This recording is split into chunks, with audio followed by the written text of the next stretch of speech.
Bonsoir à toi, j'espère que tu vas bien. Récemment, j'étais sur mon ordinateur et j'allais sur Instagram. Sur Instagram, j'ai pas de fil d'actualité parce que une add-on, je sais pas comment on appelle ça, une extension en français qui s'appelle Newsfeed Eradicator. Et l'avantage, c'est que j'ai pas de feed sur mon Instagram. Par contre, il y a un bouton qui est très pervers qui s'appelle Découvrir, où on peut découvrir des trucs qui sont soi-disant tendance ou de créateurs petits. En fait, tous les mecs que je voyais, c'était des mecs qui étaient sous stéroïdes, qui faisaient du fitness. C'était un truc de dingue. J'hallucinais. Je me dis, comment on peut laisser ça sous les yeux des jeunes? Parce qu'il y a beaucoup de personnes qui vont être influencées par ça, et je voudrais parler de ça ce soir. Sous le terme de stéroïdes, je vais regrouper aussi tout ce qui est hormones de croissance, bien entendu, tout ce qui est peptides, etc., qui sont liés à ça, et aussi tout ce qui est SARM, Specific Androgen Receptor Modulator. Pourquoi je parle de ça? Parce que on va faire croire aux jeunes que c'est facile de devenir musclé, d'avoir tout ça, d'avoir le succès, d'avoir les filles, etc. En fait, non. C'est même pas une épée à double tranchant, c'est juste un pacte avec le diable. C'est comme prendre de la méthamphétamine, comme prendre de l'alcool. Si tu vas avoir les avantages rapidement, mais tu vas le payer pendant longtemps et cher, très cher, surtout dans l'effet des stéroïdes. Parce que dans l'alcool, ça ne change pas fondamentalement la chimie du corps. Dès qu'il n'y a plus la substance, dès qu'on s'est sevré, ça va. Mais les stéroïdes, les hormones stéroïdiennes, ça prend des années à se mettre en place. La puberté, ça dure des années. Et notre fonctionnement dure des années. Et je connais des mecs littéralement qui faisaient des concours qui après sont sous testostérone à vie, sont sous TRT à vie, parce qu'ils sont plus fonctionnels, parce que leurs couilles ont arrêté de fonctionner, parce qu'ils ont fait des burn-out, ils n'ont plus les récepteurs. Toi, est-ce que tu as envie de ta situation? Pose-toi la question. Et il y a beaucoup de comptes sur Instagram, mais aussi sur TikTok qui promeuvent ces pratiques. Moi, je vais te dire d'où elles viennent. J'ai fait une petite liste. Donc, le point de départ, c'est l'ego. Il y a une insécurité fondamentale, et on veut juste être plus gros, plus fort, tout ça. On veut être meilleur que les autres. On se compare aux autres. Et là, c'est la première erreur, c'est de se comparer aux autres. C'est ça. Il y a une insécurité, il y a vraiment une peur de ne pas être assez. C'est ça, de ne pas être assez. Tu es assez. Donc, le premier point que je voudrais aborder à ce niveau-là, c'est la gratification instantanée. En effet, la testostérone en haute dose, mais aussi d'autres hormones stéroïdiennes comme trenbolone, je vais donner les noms rapidement, trenbolone, clenbutanol, etc., anavar, dianabol, voilà, je n'ai pas tous les noms en tête, mais il y en a beaucoup. Ces trucs-là, c'est littéralement, ça te permet d'être moins gros et d'être moins gras surtout, et d'avoir plus de muscles. Mais tu fais pas le travail. Les gens vont me dire, oui, mais Thomas, c'est du travail quand même, regarde, tu peux pas ignorer qu'ils ont la discipline. Bon, bro, ces hormones, elles font en sorte que tu récupères plus vite, que tu aies plus de drive, d'énergie, et finalement que tu fasses plus d'activité, que tu aies plus de muscles, que tu ne laisses pas à ton corps le temps de se reposer. Or, ton corps, il a une temporalité, il a un fonctionnement. Et lorsque tu es en retard séminal, tu sens ce fonctionnement. C'est les flatlines, c'est la récupération. Moi, je sais que quand j'ai une flatline, je sais dire, il faut que je me repose, je vais peut-être faire un peu moins de sport, mais je sais que mon corps va faire du muscle, etc. Parce que faut bien se dire aussi une chose, c'est que ces méthodes, elles viennent probablement elles ont un siècle, les stéroïdes. Maximum, grand maximum. Les premiers stéroïdes, etc. L'extraction, la synthèse, voilà. Et la nutrition qui va avec est totalement biaisée. C'est comme Olivier Lafay qui, dans son bouquin, il dit ouais, il faut faire 6 repas par jour pour avoir 1500 calories. Mais déjà, il n'y a pas de calories dans le corps humain. Il n'y a pas de calories. Il y a des molécules, il y a de l'oxydoréduction, des séparations, etc. Oui, il y a de l'énergie qui est dégagée, mais le but, c'est pour régénérer ou non des molécules. NAD, NADH, FADH, FADH2, etc. Si tu me parles de calories dans les mitochondries, je dis juste que tu es ignorant et tu es incompétent. Et tu ne sais pas comment le corps fonctionne. Et si tu manges 6 repas par jour, tu n'as encore rien compris parce que le corps, il fonctionne à l'insuline, au glucagon, à l'hormone de croissance, à l'IGF-1, Insulin-like growth factor. Et pour cela, il a besoin de jeûne et de repos. Et le moment où tu veux crever le plus de muscles, c'est lorsque tu es à jeun et que tu t'entraînes, où tu as énormément de cellules satellites et de myoblastes qui vont être littéralement créés, qui vont se diviser, pour ensuite réparer ton muscle pendant la nuit. Le jeûne, littéralement, c'est le cheat code pour gagner du muscle. Jeûne intermittent, entre 16 et 24 heures maximum, et de s'entraîner. Voilà. Toujours manger après s'être entraîné. Mais bon, tu t'entraînes pas 6 fois par jour a priori. Donc c'est ça. Ils font pas la diète, ils font pas les jeûnes. Ils font pas autant de sport que normalement, ils font pas du sport au niveau de leur énergie, la surcharge progressive. Ils n'ont pas la discipline. Ils pensent que c'est facile, ça devient facile, comme si ça graissait le mécanisme. Mais sauf que c'est comme les méthamphétamines. Les méthamphétamines vont te donner énormément d'énergie. Mais ce qui va se passer, c'est que tu vas le payer. Tu vois, les gens, ils vont perdre leurs dents, ils vont être défoncés, ils vont être fatigués, ils vont avoir des rides. À 30 ans, ils vont avoir des cheveux blancs, ça va être horrible. Et c'est la même chose avec les stéroïdes. Lorsque t'as des mecs, il y a un mec qui me regardait sur un appel Discord aujourd'hui, il me disait « Ah lui c'était un bodybuilder, il ressemble plus à rien le mec. Il ressemble plus à rien, il a des problèmes de circulation, ça se voit comment ses veines elles sont, elles sont tortueuses. » Le mec il a bouffé des stéroïdes toute sa vie, il lui reste rien, parce que ses couilles elles ont arrêté de fonctionner. Point suivant. Je vais parler de l'ego, de l'insécurité, je dirais aussi, il y a la dysmorphie.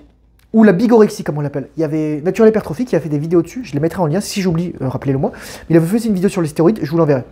Et le problème de tout ça, c'est que les gens, dès qu'ils vont commencer à en prendre, ils vont en vouloir plus, parce qu'ils vont se trouver jamais assez gros, jamais assez musclés. Quand tu t'entraînes sans stéroïdes, c'est sain dans une certaine mesure, parce que tu as des gens qui vont toujours en vouloir plus, mais là tu veux toujours être plus gros, plus gros, plus gros, plus gros.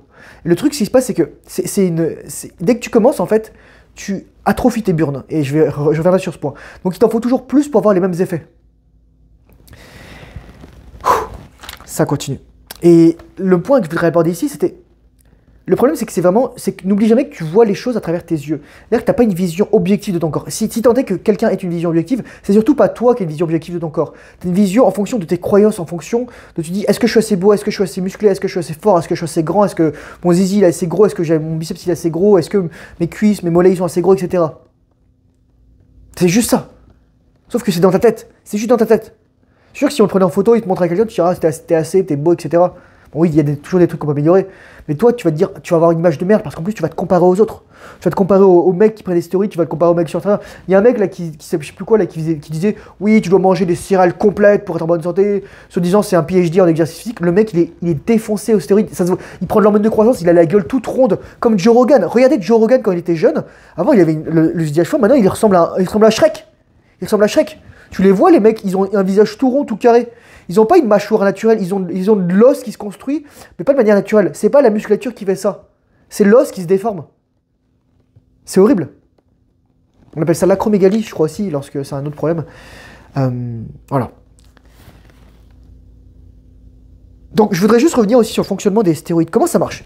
Lorsque tu prends une hormone stéroïde... Alors, lorsque tu as de la testostérone qui est produite dans tes couilles, dans tes surrénales ou dans ton cerveau, que ce soit par exemple du DHEA ici ou encore de la testostérone au niveau de tes surrénales, ça va être transporté de trois façons. Soit ça va être libre, entre guillemets, c'est-à-dire qu'il y avait une toute petite partie qui va être libre, mais en fait, il n'est pas si libre que ça.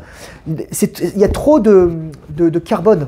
Et qu'est-ce qui va transporter la testostérone dans le corps humain, principalement? C'est des lipoprotéines. Ça transporte le cholestérol, ça transporte les acides gras, ça transporte des protéines, et c'est ça qui va transporter la testostérone. La testostérone, il y a beaucoup trop de carbone pour que ce soit facilement transportable. C'est pas soluble dans l'eau. Et si c'est soluble, ça va probablement passer peut-être dans le système lymphatique, etc. Donc voilà. Donc ça, c'est de la testostérone libre, entre guillemets. Ensuite, il y a de la testostérone qui est liée à l'albumine. En fait, c'est l'isoforme 2 gamma de l'albumine. C'est une forme très particulière qui transporte les hormones stéroïdiennes. Parce que l'albumine peut aussi transporter des acides gras, etc.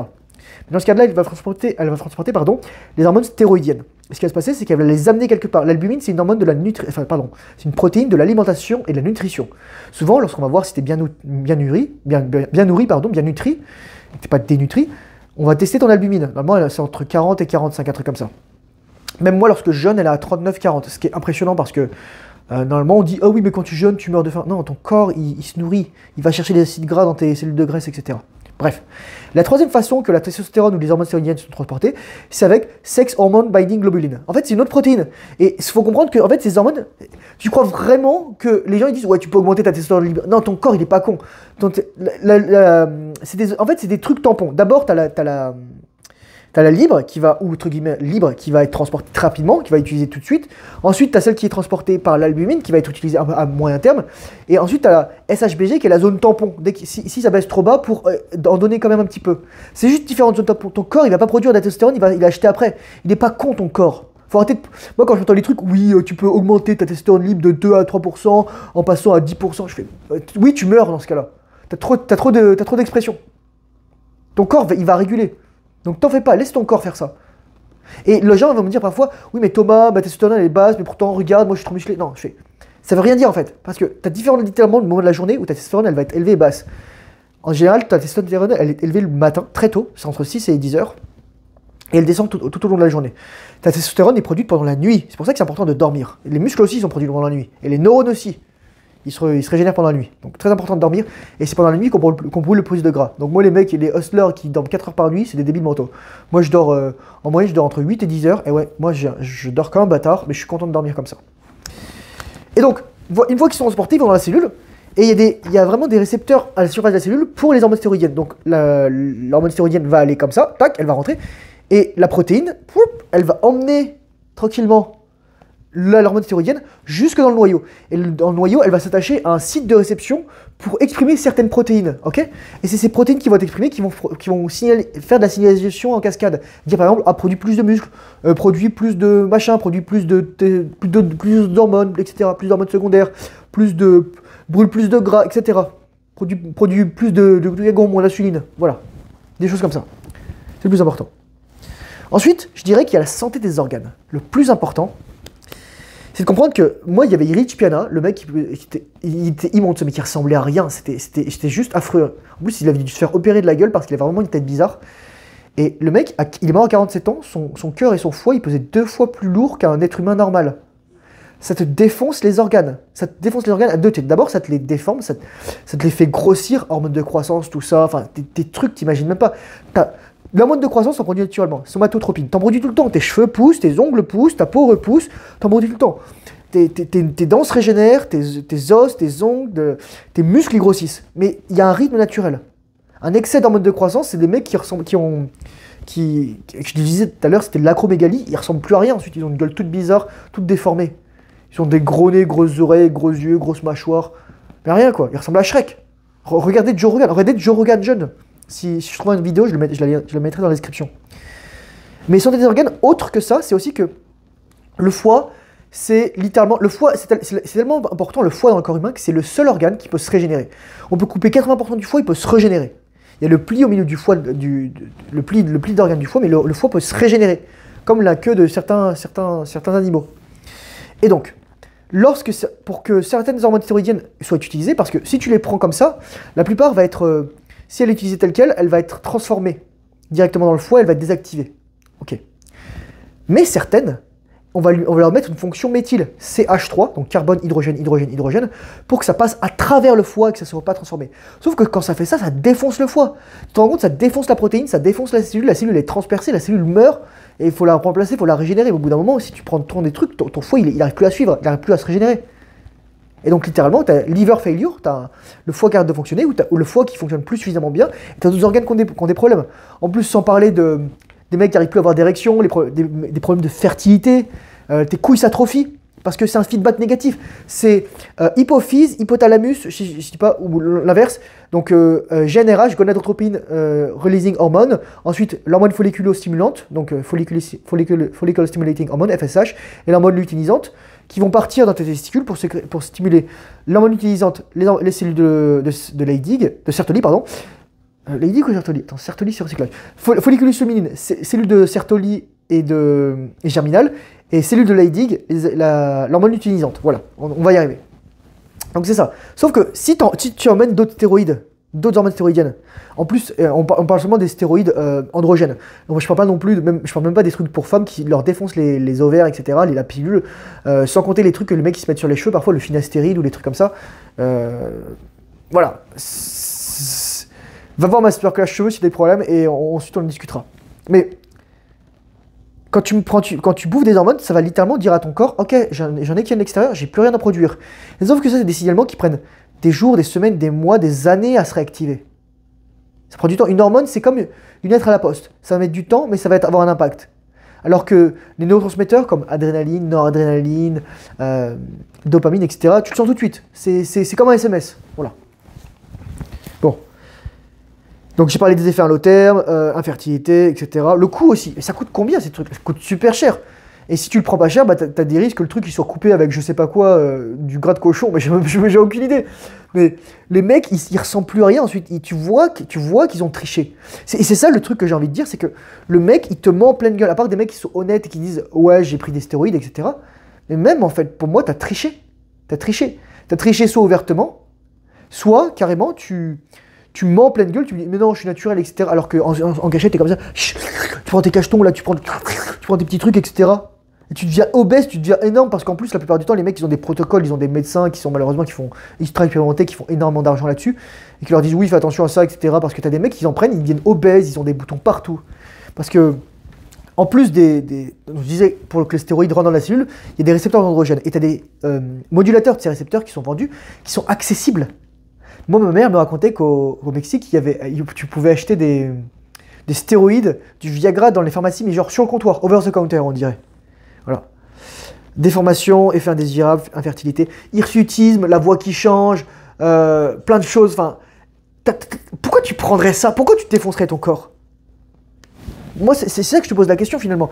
Moi, j'ai envie de te dire, ok, tu pouvais peut-être pas forcément les savoir les éléments connaître les éléments que je te donne actuellement, mais maintenant que tu les connais, si t'en prends encore, t'es un blaireau. Parce que la raison pour laquelle les mecs ils prennent ça, parce qu'ils disent oui, regarde le déclin de la fertilité chez les hommes, regarde le déclin de la testostérone, parce qu'aucun de ces mecs n'est en rétention séminale. Oui, des mecs qui me disent ah oui, je prenais des stéroïdes, etc. à 25, 30 ans parce que j'avais plus d'énergie. Je fais t'es obèse, tu prends pas soin de toi, tu manges mal, enfin, etc. T'as aucune éducation sur ton corps, donc c'est plus facile de prendre des stéroïdes. Et moi j'ai vu là il y a un truc qui s'appelle TRT ou HRT sur Reddit. J'ai vu un instant un mec qui était gras, obèse, et là tout d'un coup il devient très musclé en 9 mois. Mais t'inquiète mec, dès qu'il arrête, c'est fini. C'est fini. Son corps, son corps, c'est pas lui qui fait ça. Son corps, c'est pas lui qui fait ça. Et il est pas con, son corps. Donc il va payer le prix. Je t'ai dit, c'est un pacte avec le diable. C'est comme si, en fait, en anglais, on dirait impending doom. C'est-à-dire littéralement, il y a le malheur qui va arriver. En gros, tu signes dans 50 ans, je suis mort. C'est comme si tu t'écrivais ça sur une feuille. Dans 30 ans, j'ai un arrêt cardiaque. Dans 20 ans, je suis infertile. Mais tu dis, oh, je veux les meufs, je veux l'attraction, je veux poster sur Instagram, etc. Parce que en plus, t'es sur les réseaux sociaux. Putain, mec. Je suis triste pour toi, en fait. Je suis triste pour tous les gens qui vont faire ça. Maintenant, je te dis, au début, peut-être tu savais pas, c'était pas ta faute. Maintenant, c'est ta responsabilité. Si t'en as pris, arrête d'en prendre. Parce que moi, je connais des mecs, ils ont 27, 28 ans, ils en prennent. Ils en prennent. Il faut voir ces mecs ensuite. Oui, ils vont être musclés et tout, ils vont attirer les meufs. Mais les mecs, en fait, ils se trouvent jamais assez gros. Et lorsqu'ils voient des mecs comme moi qui sont naturellement musclés, parce que moi, ok, j'ai un petit peu de gras, mais je m'en fous, moi. Moi, c'est l'hiver, ok, je vais le perdre mon gras. Et un mec l'autre jour, ouais, il me dit, ah, t'es un peu gras et tout, t'as 10 kilos en trop. Je fais, ouais, bah toi, tu viens de me dire que tu te masturbais t'éjaculais 2 fois par jour pendant que tu t'entraînais, donc je sais pas. Enfin. Je sais pas qui le mieux le multi. Moi, je peux perdre mes 10 kilos quand je veux. Mais toi, est-ce que tu peux arrêter de te masturber 2 fois par jour? Je sais pas. Donc voilà, reste un bonhomme. Mais c'est ça. Donc maintenant, c'est ta responsabilité. Je vais être honnête avec toi. Si tu prends encore des stéroïdes après avoir vu cette vidéo, t'es un blaireau. Et tu mérites toutes les merdes qui vont t'arriver. Tu mérites tout ça. C'est ta responsabilité. Il y a un truc en rétention séminale, mais un truc qui simplement pour être un homme, c'est own your shit. Prends la responsabilité de tes erreurs. Et donc ça, c'est de ta faute. Ben, ensuite, ça sera de ta faute. Si t'es infertile pour avoir un gosse, si tu commences à avoir des attaques de panique, des problèmes cardiaques, des problèmes hépatiques, des problèmes testiculaires, des problèmes d'érection, des problèmes ailleurs de perte de cheveux, etc. C'est ton problème. Moi, quand je vois des nanas qui prennent des stéroïdes, c'est horrible. La nana d'Alex Hormozy, Leila Hormozy, elle a bouffé des stéroïdes. Elle en a bouffé. Allez, ça voit comme moi, elle est comme ça. C'est comme je voyais une nana qui était énorme. Et en plus, c'était même pas stylé sur une nana qui avait une voix, c'était dégoûtant. C'est horrible, c'est des gens qui sont dépolarisés, qui sont... Ah, ça n'a rien à voir, quoi. Et le pire, c'est que c'est ces gens-là qui vont te faire la morale, qui vont te dire « Oui, ta vie devrait être meilleure, tu devrais avoir plus d'énergie, etc. » Mais moi, un mec qui prend des stéroïdes, je n'ai rien, aucune leçon à prendre de sa part, quoi. Je suis désolé. Je n'ai aucune leçon à prendre de sa part. Un mec qui prend des stéroïdes, pour moi, c'est juste un mec qui n'a pas compris. Et ça va lui tomber sur la gueule tôt ou tard. Les mecs, ils veulent le beurre, l'argent du beurre, le cul de la crémière sans faire les efforts. Moi, je dis, ça se mérite tout ça. Tu dois mériter ta testostérone. Tu dois la mériter. Tu dois mettre du froid sur tes couilles. Tu dois faire du sport. Tu dois aller voir des nanas. Tu dois faire pratiquer la rétention séminale. Parce qu'il n'y a aucun de ces mecs qui a rétention séminale. Ah, je le garantis. Voilà. Sur ce, courage, force, honneur, bonne rétention séminale, discipline. Fais le travail difficile, surtout lorsque tu n'as pas envie. Je te dis à très bientôt dans une prochaine vidéo. Au revoir.